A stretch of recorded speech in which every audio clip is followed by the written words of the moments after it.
Tonight, as temperatures plunge below zero again, Vermonters are putting a spotlight on the struggles of people who don't have a place to stay.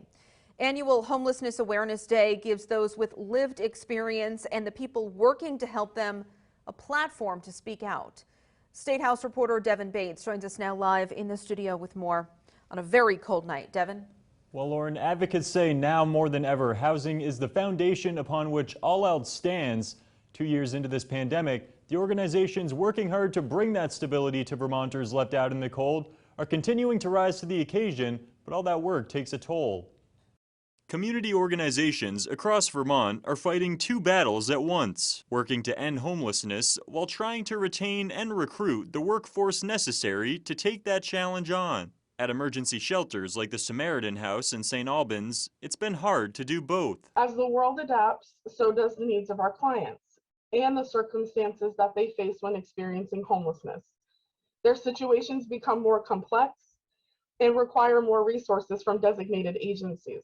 Martina Newell told state lawmakers that in order to keep services running strong, it's critical that Vermont's legislative priorities match the need of organizations like hers.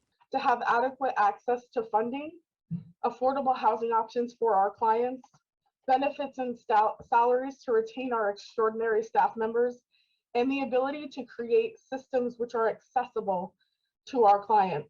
The importance of those resources are best described by the people who used them to finally get out of homelessness. It was a God sent to me. It was a blessing.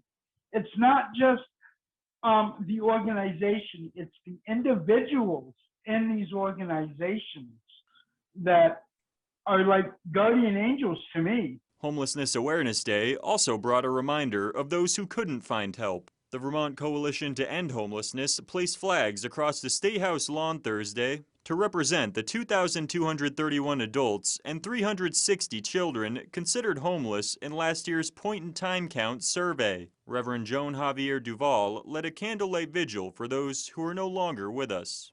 They laughed with joy and cried tears of sorrow. They had hopes and dreams, and they suffered from trauma, ill health, exposure to the elements, and lack of access to basic resources. We mourn that their lives were cut short without knowing the stability and safety of a home to call their own. Now, the goal of the point-in-time count is to get a snapshot of all those experiencing homelessness in Vermont on a given night. This year's count will take place next Wednesday. Live in studio, Devin Bates, Local 44 News.